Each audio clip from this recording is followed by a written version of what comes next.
Hello दोस्तों, welcome to 90 साइकोज podcast.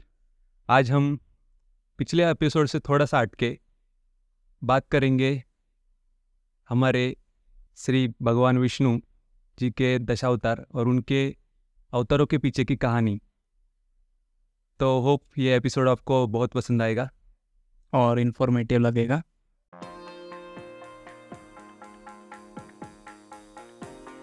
यदा यदा हि धर्मस्य ग्लानिर्भवति भारत अभ्युत्थानमधर्मस्य तदात्मानं सृजाम्यहम्। परित्राणाय साधूनां विनाशाय च दुष्कृतं धर्म संस्थापनार्थाय संभवामि युगे युगे।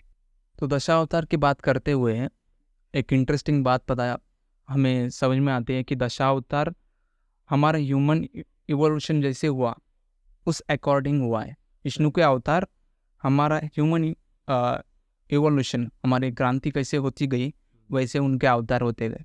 राइट। यानी जैसे मत्स्य अवतार और हमारी जो धरती पर जिंदगी शुरू हुई वो पानी से शुरू हुई, समुद्र से शुरू हुई, और उसके बाद कूर्मा अवतार वो भी जल में जलचर प्राणी, जलचर और उभयचर। यस।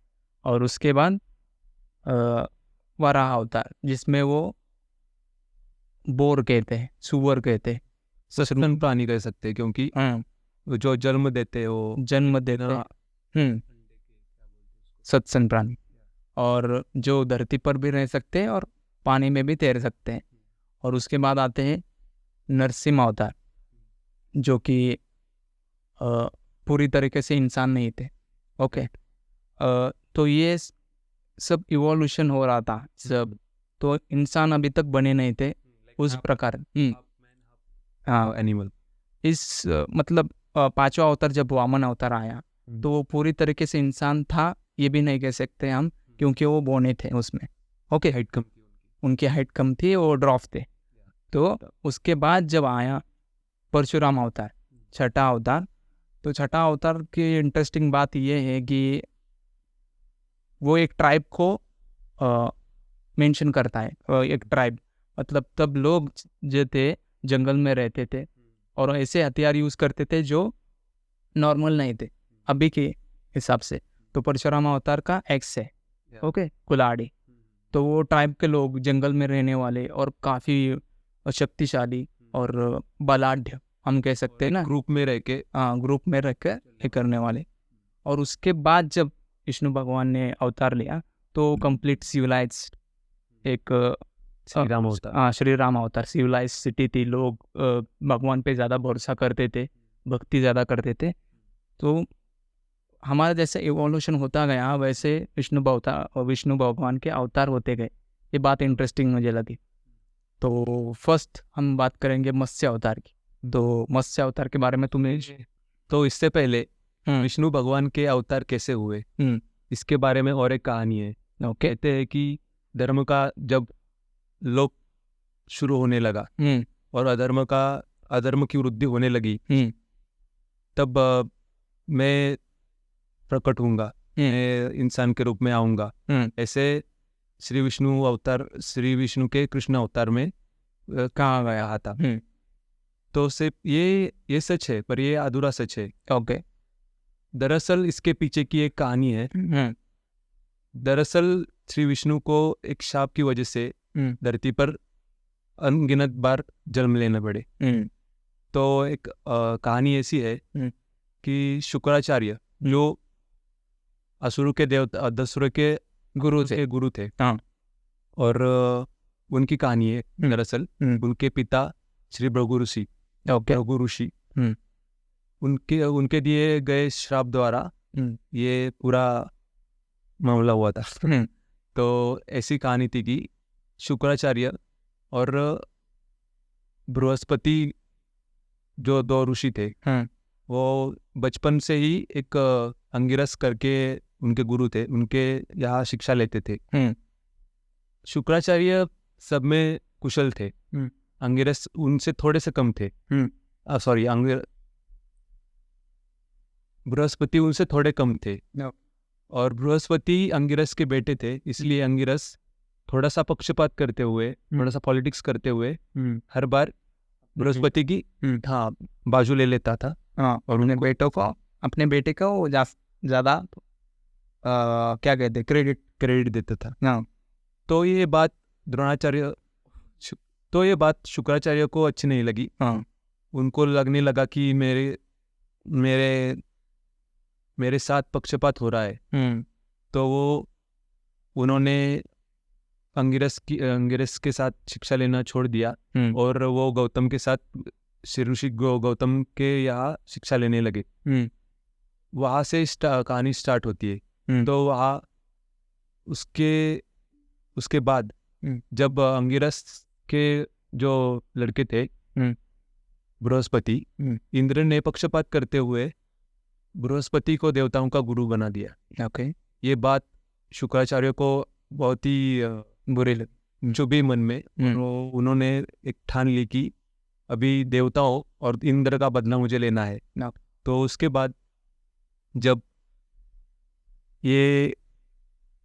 बाद बहुत सारे युद्ध हुए देवता और असुरों के बीच में। ये देवताओं को हराना असुरों के लिए असंभव था। तो शुक्राचार्य ने ऐसा किया कि सबसे पहले वो लॉर्ड शिवा के पास गए। भगवान शिवा के पास जाने का उन्होंने क्यों सोचा कि मृत्यु संजीवनी स्रोत उनसे लेना था, जो असुरों को अमर कर देता और देवताओं से जीतने के लिए वो हेल्प करता। तो वो उस तपस्या के लिए वो जाने लगे। वो तपस्या में लीन होने से पहले असुरों को उन्होंने अपने पिता भृगु ऋषि, जब शुक्राचार्य के पिता थे भृगु ऋषि, उनकी माँ थी काव्य माता। ओके। तो उनके आश्रम में श्रेय लेने के लिए बोला। तो जब असुर उनके आश्रम में शरण गए तब भृगु ऋषि उधर नहीं थे, सिर्फ काव्य माता थी। यही मौका देखते इंद्र ने ये सोचा कि यही एक अच्छा अवसर है असुरों का पूरा नाश करने का। ओके। तो ये इंद्र ने हमला कर दिया असुरों पर। तब काव्य माता के शरण ये सब असुर गए और तब इंद्र ने ये सोचा कि काव्य माता को मार देते, पर ये असंभव था। ये काव्य माता ने योग शक्ति से इंद्र को काबू में कर दिया। तब सारे देवता डर के श्री विष्णु के पास गए और बोले कि ऐसा ऐसा है कि हम फंस चुके हैं, अभी काव्य माता से आप ही मदद कर सकते हो। तो श्री विष्णु जी हेल्प के लिए आए और इंद्र के शरीर में प्रवेश कर दिया। काव्य माता इससे क्रोधित होके श्री कृष्ण को बोली कि उनका शरीर छोड़ दो, इंद्र का शरीर छोड़ दो, नहीं तो मैं इधर ही आपको भस्म कर दूंगी। पर इंद्र ने थोड़ा सा उनके मन पर असर डाल के विष्णु जी को थोड़ा सा बहकावे में लाके उनके हाथ से सुदर्शन चक्र चलवाया। इससे काव्य माता का सिर धड़ से अलग हो गया। जब उन्होंने ये आश्रम में आके सब देखा तो क्रोध में आकर भगवान विष्णु को उन्होंने श्राप दिया कि आपने एक नारी की हत्या की है और एक अधर्म किया है। तो आपको मैं श्राप देता हूँ कि मनुष्य जन्म में आके आप सारी सांसारिक पीड़ा को आपको झेलना पड़ेगा। तो ये कहानी थी इसके पीछे की, इसलिए बार बार मुझे तो हर जन्म में आके जो विष्णु जी को ये सांसारिक पीड़ा और बाकी के जो पूरे दुख है वो झेलने पड़ते। फिर भी एक हिंदू धर्म की स्थापना, हिंदू धर्म का एक बेस बन के श्री कृष्ण जी और श्री राम जी हमें एक बेस दे के गए हैं। तो एक दशावतार एक हमारे धर्म के लिए बहुत ही बड़ा एक मेन पार्ट कह सकते हैं। तो भगवान विष्णु जी के दशावतार को शुरू करने से पहले, मतलब ये जो हम कैटेगराइज कर सकते हैं वो युग से कर सकते हैं। तो सतयुग, त्रेता युग, द्वापर युग और कलयुग। तो सतयुग में 4 अवतार हुए, उसमें से मत्स्य अवतार, कूर्म अवतार, वराह अवतार और नरसिंह अवतार। यस।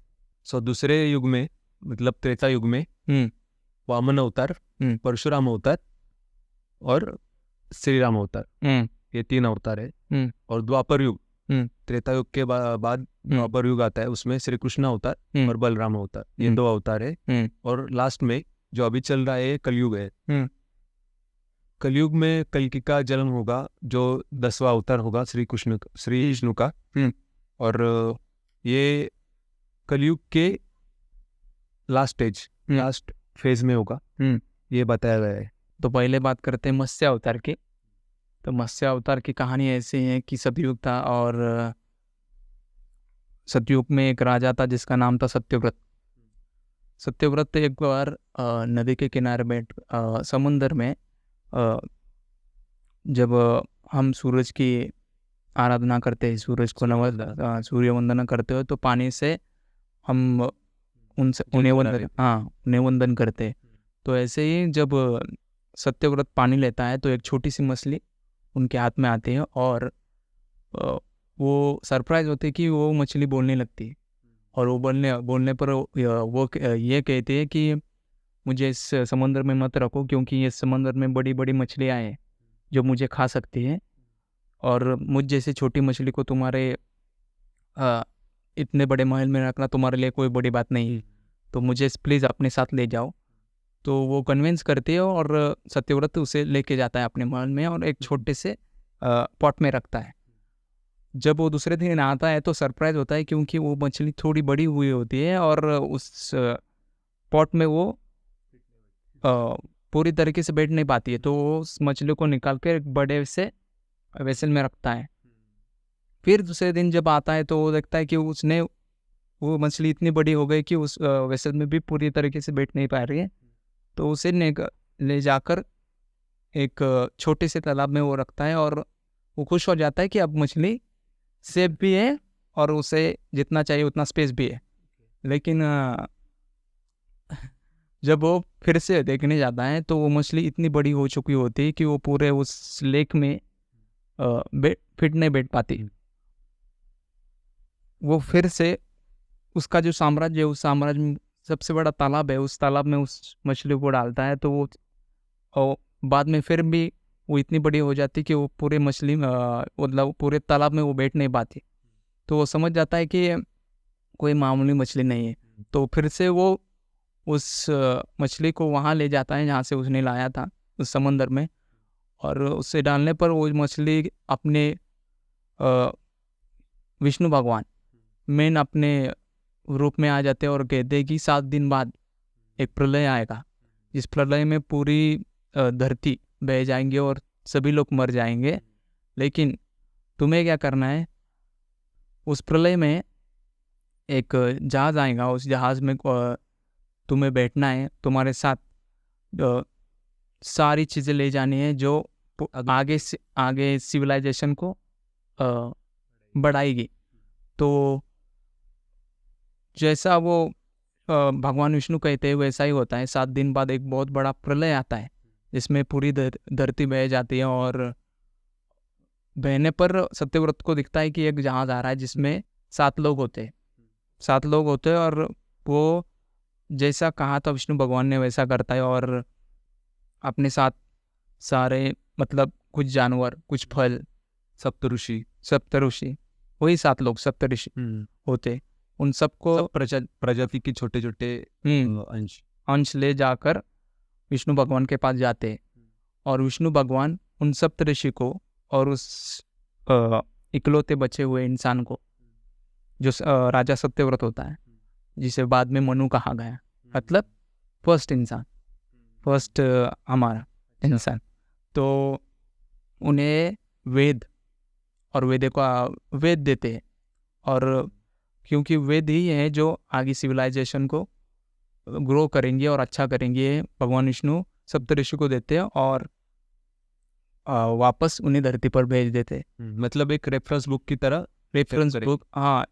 इससे आप मानव को पूरी तरीके से समझ पाएंगे, मानव की कैसे जिंदगी जीनी चाहिए और कैसे दुनिया में कुछ तो अपना पर्पस ढूंढकर कुछ तो करना चाहिए। ये सब हमें वेदों से पता चलता है। तो ये बातें इंसान को समझनी चाहिए, इसलिए सप्तऋषि के साथ वो वेद भेज देते, इसलिए वो मत्स्य अवतार लेना जरूरी था। ये काइंड ऑफ तुमने 2012 मूवी देखी है? हाँ देखिए, सेम लग रहा है ना ये? सेम सेम लग रहा है, मतलब आखिरी लोग है, चुनिंदा लोग है जो एकदम स्पेशल है, उनको ही लिया था, और बाकी के जो प्रजातियां थी पेड़ों की या कुछ जीवाणु की, सेम मतलब। और मैंने कल पैसेंजर भी देखा था, तुमने कहा था ना, पैसेंजर में भी वो दोनों ही लास्ट में वो पूरे पेड़ पौधे उगाता है, उसमें पंछी वगैरह भी आते हैं, उस जैसे कि वो एक मनु हो उस शिप में। एक ये बहुत सिमिलरिटी है ना, मतलब एक रिलेट कितना करता है देखो। हम बात करते हैं माइथोलॉजी की, पर जो साइंस है, एस्ट्रोफिजिक्स है, इसके कितने एकदम मतलब सिमिलैरिटी है उनमें। उसके बाद आता है कुर्मा अवतार। कुर्मा अवतार के बारे में तुम्हें पता है? कुर्मा अवतार के बारे में थोड़ा सा मुझे जानकारी है।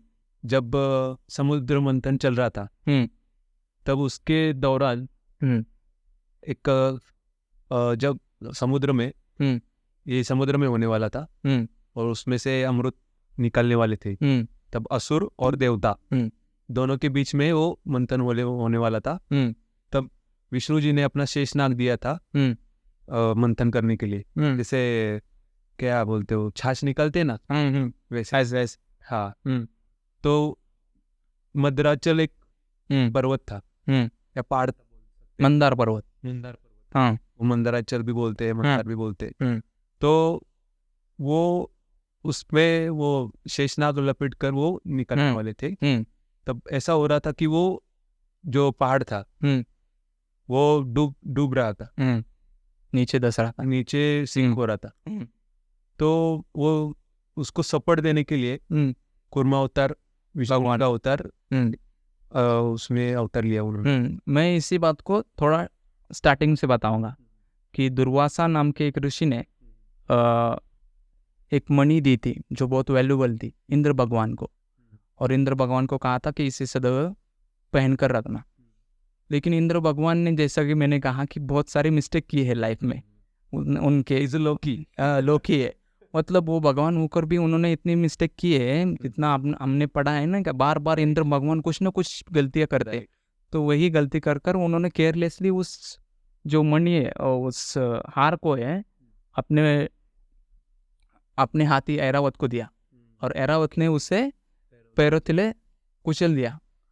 तो ये दुर्वासा को जब पता चला तो वो गुस्सा हो गए, और मुझे पूरी तरीके से पता नहीं, मैं श्योर नहीं हूँ, लेकिन दुर्वासा वही ऋषि थे जिन्होंने कुंती को ये वरदान दिया था कि तुम जिस भी भगवान की आराधना करोगे उनसे पुत्र प्राप्ति होंगी। तो सूर्य भगवान की उन्होंने आराधना की थी। आई एम नॉट श्योर कि वही दुर्वासा है, लेकिन जब दुर्वासा गुस्सा हो गए तो दुर्वासा ने शाप दिया कि सारे जो भगवान है, इंद्र भगवान के दरबार में भगवान है और इंद्र भगवान, उनकी सारी शक्ति चली जाएगी।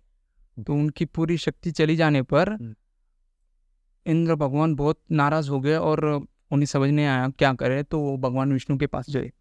भगवान विष्णु के पास जाने पर उन्होंने कहा कि हमारी देवताओं की पूरी शक्ति चली गई है, अब हम क्या करें? ओके, तो दुनिया कैसे चलेगी, या फिर ये ब्रह्मांड कैसे चलेगा?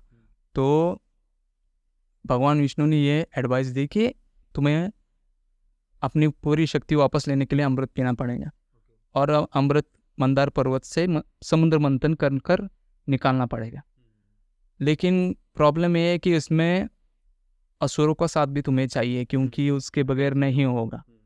तो फॉर्चुनेटली वो शुक्राचार्य के पास गए थे, ऐसा कुछ तो हुआ था। नहीं, जो असुरों के राजा थे वहाँ वो थे बलि, महाबली के थे। ओके, महाबली की स्टोरी आगे बताऊंगा।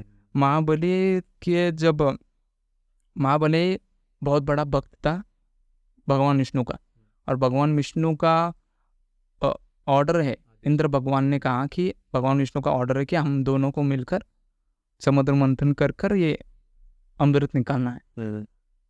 जब अमृत निकाला, तुमने बताया अमृत कैसे निकाला, तो असुरों को अगर अमृत मिलता तो अमर हो जाते, वो भी अमर हो जाते। इस बात का ज्ञात था भगवान विष्णु को। तो उन्होंने एक गेम खेला, कह सकते हैं कि उन्होंने मोहिनी अवतार लिया, और उन्होंने कहा कि सीक्वेंस वाइज मैं देती हूँ सबको अमृत, और असुर उस खूबसूरत नारी को देखकर मोहित हो गए, नहीं क्या? तो उन्होंने क्या, पहले उस अमृत को देवताओं को पिलाया, और जैसे ही देवता खत्म हो गए वो गायब हो गए। अच्छा। हाँ, तो एक तरीके से वो चाल चली, कह सकते हैं कि असुरों को अमर ना करे इस वजह से। तो ये, और कूर्मा अवतार उससे पहले हुआ था, जब वो मंदार पर्वत नीचे जा रहा था, तब उसे सपोर्ट देने के लिए उनने कूर्मा अवतार लिया। तो इतना मुझे पता था। तो और आज जानकारी नहीं थी, थोड़े से ब्रशअप हुए तुम्हारे बोलने से कि पहले कभी तो सुनी थी ये कहानी। और उसके बाद तीसरा अवतार आता है वो वराह अवतार। वराह का मतलब होता है बोर। जैसे तुमने ये देखा होगा कांतार, कांतार में बोर होता है, तो उसे 2 रस्ट होते हैं, टस्ट कहते हैं ना, और जंगली सुअर उसे ऐसे टस्ट होते हैं 2। तो उसकी स्टोरी बताए। उसकी भी थोड़ी सी पता है। बोलो। तो एक राक्षस था, हिरण्यक्ष। एक राक्षस था, तो उसको बहुत घमंड था अपनी ताकत पर। उसने किसको हराया था? इंद्र को हराया था शायद। इंद्र को हराया, मतलब उसने तीनों लोग पर काबू करने की कोशिश की थी। काफी हद तक वो सफल हो गया, भी हो गया था। तो उसको बहुत गर्व था। तो उस गर्व में उसने पृथ्वी को, हमारी धरती को, एक समंदर में फेंक दिया। ऐसे एक जलाशय में फेंक दिया। उसके 2 मतलब क्या बोलते, 2 अर्थ निकलते उसके। एक तो एक बहुत दूर, एक दूसरे ग्रह पर, एक मतलब एक प्लैनेट है दूसरे बहुत दूर, यहाँ से बहुत लाइट ईयर्स दूर, इतना पता नहीं मुझे। पर उधर इतना उसकी उस ग्रह पर पानी है, और इतना बड़ा जलाशय है कि उसमें 40,000 पृथ्वियाँ नीचे संक हो सकती है। ओके। तो बोल सकते हैं कि उधर ये किया उन्होंने। उसने उधर कहा जाता है। और दूसरी एक मतलब उधर फेंक दिया, तो वराह अवतार लेके श्री विष्णु ने धरती को फिर से वापस लाया। क्योंकि वराह अवतार जो है पानी में पे तैर सकता है, और अपने टस से उसने पृथ्वी को उठाकर ऊपर ले लिया। और बोलते हैं कि श्री ब्रह्मा के नाक से उनका जन्म हुआ था, श्री वराह अवतार का। ओके। और दूसरी एक बोल सकते हैं कि पानी में डुबाना, मतलब धरती के पानी के स्तर को बढ़ाना, ये भी हो सकता है। तो उसमें भी धरती तो डूब गई, प्रलय लाना एक तरीके से। तो तब जब बाहर निकला तो उसे रोकने के लिए हिरण्याक्ष आ गया था, तो उससे युद्ध कर हिरण्याक्ष को हरा दिया। हिरण्याक्ष को जब हरा दिया, तब उसका भाई जो हिरण्यकश्यप था वो नाराज हो गया। तब आती है कहानी हमारे अगले अवतार, चौथे अवतार की, नरसिंह अवतार।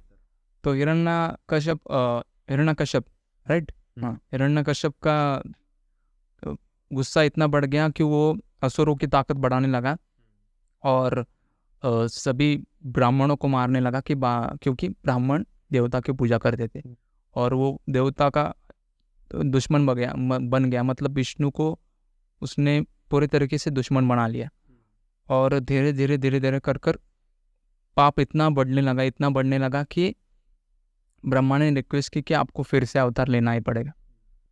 विष्णु को वो हरा नहीं सकता, भगवान विष्णु को हरा नहीं सकता, ये बात पता थी उसने। तो उसने क्या किया कि ब्रह्मा की तपस्या की, बहुत घोर तपस्या की, और ब्रह्मा बहुत इम्प्रेस हुए और प्रसन्न होकर उनने कहा कि जो मांगना है मांगो। तब हिरण्यकश्यप ने कहा कि मुझे अमर बना दो। तो तब ब्रह्मा ने कहा कि मैं भी अमर नहीं हूँ, ओके, मेरे भी 100 साल खत्म होने पर मैं भी मरने वाला हूँ, तो तुम्हें ये वरदान मैं नहीं दे सकता, कुछ और मांगो। तो तब उस हिरण्यकश्यप ने मांगा कि मुझे ऐसा बना दो कि मुझे कोई जानवर नहीं मार सकता, कोई इंसान नहीं मार सकता, कोई देवता नहीं मार सकता, कोई राक्षस नहीं मार सकता, कोई मुझे दिन में नहीं मार सकता, कोई मुझे रात में नहीं मार सकता, कोई मुझे घर में नहीं मार सकता, कोई मुझे घर के बाहर नहीं मार सकता, ऐसा मुझे वरदान दो। तो तब ब्रह्मा ने वरदान दे दिया। और ये सब कुछ होने के बाद उसे लगा कि अब तो मैं अमर हूँ, क्योंकि सारे क्राइटेरिया उसने पास कर दिए। तो उसे लगा कि, लेकिन इंटरेस्टिंग बात यह है कि जब वो घोर तपस्या कर रहा था ब्रह्मा की, तब वो उसे एक बेटा पैदा हुआ यहाँ पर, जिसका नाम था प्रहलाद। और वो धीरे धीरे बड़ा होता गया और विष्णु का परम भक्त बन गया। मैं खुद विष्णु को खत्म करने की सोचता हूँ, और मेरा ही बेटा उनका इतना बड़ा भक्त बना है, ये बात उसको खली। और उसने बहुत बार प्रहलाद को मारने की कोशिश की, अपने ही बेटे को मारने की कोशिश की, मतलब हाथी के नीचे कुचलने की कोशिश की। जब सारे उसने पैतरे आजमाए और वो असफल हुआ, तो उसने होलिका को बुलाया। होलिका बताए मुझे क्यों बताया, क्योंकि ये हमें स्टोरी थी दूसरी कक्षा में, सेकंड स्टैंडर्ड में। यस, वो मराठी में छान छान गोष्टी करके, याद है तुम्हें? याद है। तो इतना डिटेल में नहीं था, पर वो स्केचेस थे, उसमें वो हम डूब जाते थे। तब जब होलिका को बुलाया, तो होलिका की एक खासियत थी कि उसे वरदान था कि वो आग में नहीं जलेंगी। तब अपनी बहन को उसने रिक्वेस्ट की कि इसे अपने गोदी में बिठाकर अग्नि पे बैठ जाओ। तो वैसा होलिका ने वैसा किया, भक्त प्रहलाद को अपने गोदी में बिठाकर अग्नि पर बैठ गई। पर लेकिन सरप्राइजिंग क्या हुआ कि भक्त प्रहलाद जलने की जगह होलिका ही जल गई, और भक्त प्रहलाद को कुछ नहीं हुआ और वो बाहर आ गए। कोई तो इनविजिबल ऐसी फोर्स है, कोई तो पावर है जो बार बार इसे बचा रही है, ये बात पता चली। और जैसे पता चली, उसने देखा कि एक पिलर से बहुत बड़ी आवाज़ आई, और उस पिलर को फाड़कर एक जानवर की, मतलब हाफ लाइन का सिर और पूरा जो बॉडी है वो इंसान का, ऐसा एक बाहर आया। वो है नरसिम्हा अवतार, भगवान विष्णु का। तो उसने हिरण्यकश्यप को पकड़ा वहीं पर, और उसका पेट पूरा, हमने बहुत सारी इमेज देखे, पूरा सब फाड़ दिया और उसे मार दिया। तो मारने से पहले उसने कहा कि तुम चाहे कुछ भी करो, मुझे नहीं मार सकते, हिरण्यकश्यप ने। तो भगवान विष्णु ने कहा कि तुमने कहा था कि तुम्हें कोई जानवर नहीं मार सकता और कोई इंसान नहीं मार सकता। मैं ना ही जानवर हूँ ना ही इंसान हूँ, मैं दोनों का मिक्सचर। हाँ, और तुमने कहा था कि तुम्हें कोई दिन में नहीं मार सकता, कोई रात में नहीं मार सकता, और अभी शाम है। ओके। और तुमने कहा था कि तुम्हें कोई घर में नहीं मार सकता और कोई बाहर नहीं मार सकता।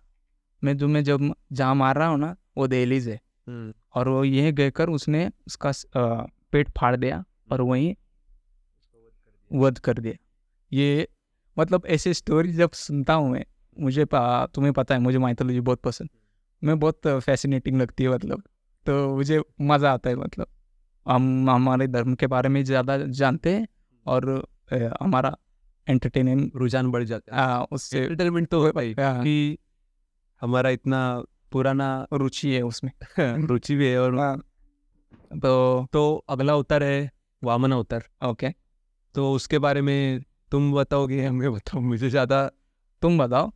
तो त्रेता युग की शुरुआत में एक राजा हुआ करता था, राजा बलि। महाबली भी बोलते थे। महाबली कौन था पता है? नहीं। भक्त प्रहलाद का ग्रैंडसन। अच्छा, हाँ, प्रहलाद थे ना। हाँ, प्रहलाद के पोते थे वो। प्रहलाद जैसे विष्णु भगवान थे, वैसे महाबली भी विष्णु भगवान थे, विष्णु भगवान के भक्त। और साउथ में उनके स्टैचूज भी होते, वो वही क्या Mahabali? I am not sure. Okay. तो वो राजा हुआ करते थे असुरों के। उनको भी ऐसा हुआ था कि उन्होंने पूरा जग जीत लिया था, और उनको थोड़ा सा घमंड आ गया था।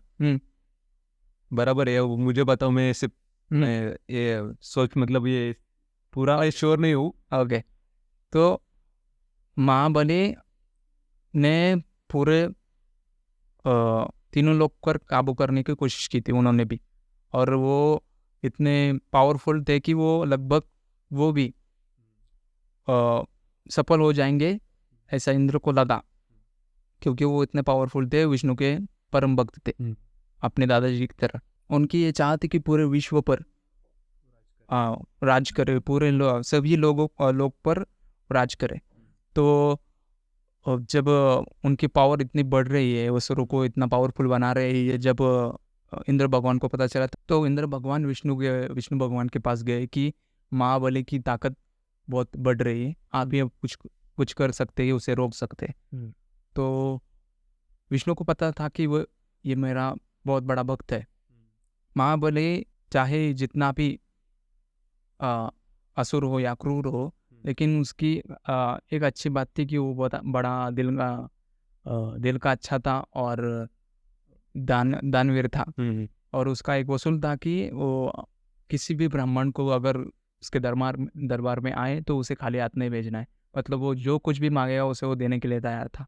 तो ये पता था, तो विष्णु भगवान ने एक ब्राह्मण बोलने का रूप धारण किया, जिसे वामन अवतार कहते। बोना मतलब वो हाइट में कम था, जो बोने लोग होते। तो और वो दरबार में आया। दरबार में आने पर उसने कहा कि मैं कुछ मांगना चाहता हूँ तुमसे। तो महाबली कहा कि आप जो भी मांगेंगे मैं देने के लिए तैयार हूँ। तो उस लड़के ने कहा, उस बोने लड़के ने कहा कि बोने आदमी ने कहा कि मुझे सिर्फ 3 कदम ज़मीन चाहिए। तो वो हंस पड़ा और कहा कि मैं इससे ज़्यादा दे सकता हूँ, तुम मांगो। तो तब वामन अवतार ने कहा कि मैं अगर 3 कदम में अगर खुश नहीं होगा तो उससे ज़्यादा कितना भी मिले मैं खुश नहीं होगा। और अगर मेरी डेस्टिनी में अगर 3 कदम ही ज़मीन लिखी है तो उसे कोई मिटा नहीं सकता, उतना ही मुझे मिलेगा। तो इतनी गहरी बात जब एक बौने इंसान के मुख से निकली और शुक्राचार्य हुए बैठे थे, उनने सुनी तो वो समझ गए कि ये विष्णु अवतार है। वो और उन्होंने कहा कि इस ब्राह्मण को कुछ मत दो, ये कुछ भी मांगेगा इसे कुछ मत दो। तो महाबली ने वो कहा कि नहीं मैं दूंगा। तो और उसने कहा कि मुझे सिर्फ 3 कदम ज़मीन चाहिए। तो ठीक है कहने पर उस छोटे से बौने आदमी ने अपना मतलब वामन अवतार ने अपना स्वरूप विकराल किया, बड़ा बड़ा होता गया। इतना बड़ा हुआ कि वो 1 कदम में उसने पूरी पृथ्वी को नाप लिया और दूसरे कदम में स्वर्गलोक तक चला गया और पृथ्वी और स्वर्गलोक पाने पर कुछ भी नहीं बचा। ओके, तो तीसरा कदम मैं कहाँ रखूँगा? मतलब वो इनडायरेक्टली ये बताना चाहता कि तुम पूरे विश्व पर राज करना चाहते हो, लेकिन इस विश्व में ऐसा कुछ भी नहीं है जो मेरे हद के बाहर है, जो मैं नहीं पा सकता। तो चाहे तुम्हें कितना भी मिले राज्य, तुम्हारी आशा खत्म नहीं होगी, तुम मांगते ही रहोगे। तो ये लेसन वो देना चाहता था। तो अपनी बात रखने के लिए उसने कहा कि आप अपने मूल रूप में आइए, तीसरा कदम मेरे सर पे रखिए। तो उसने उस वामन अवतार का कदम अपना सर पर ले लिया और इसका मीनिंग ये हुआ कि मैं स्वाधीन करता हूँ, मैं पूरी तरीके से अपने आप को भी आपको अर्पित करता हूँ। तो उसकी वो भक्ति देखकर वो बहुत खुश हुए और उन्होंने थोड़ा सा उसे नीचे दबा दिया, तो वो पाताल में चला गया। और तब भगवान विष्णु ने ये ऑर्डर दी महाबली को कि तुम ना ही स्वर्गलोक पर राज करोगे ना ही पृथ्वी लोक पर राज करोगे, तुम सिर्फ पाताल लोक पर ही राज करो। इसलिए जब रामायण में एक स्टोरी आती है कि जब यमराज आते हैं कि श्री राम को ले जाने के लिए, कि श्री राम को लास्ट टाइम आ गया। हाँ, हनुमान की स्टोरी कि वो पाताल लोक में जाते हैं, तब महाबली उन्हें मिलते हैं और वहाँ देखते हैं कि बहुत अंगूठियों का घेर लगा हुआ है। तो वो महाबली सेम पाताल लोक के राजा, तो वो वामन अवतार की वजह से हुए थे, 5वां अवतार। और वो वही महाबली है, जो बलि है, जो समुद्र मंथन में उनकी हेल्प से असुरों के राजा थे, उनने असुर को इकट्ठा किया, क्योंकि एक साइड में असुर खींचे और दूसरी साइड में देवता खींचे। तो दोस्तों ये थे पहले 5 अवतार भगवान विष्णु के, जो हमने इस भाग 1 में कवर किए। भाग 2 पार्ट 2 में हम अगले 5 अवतार विष्णु के कवर करेंगे, और हम आशा करते हैं कि ये एपिसोड आपको पसंद आया होगा। So thank you so much for watching.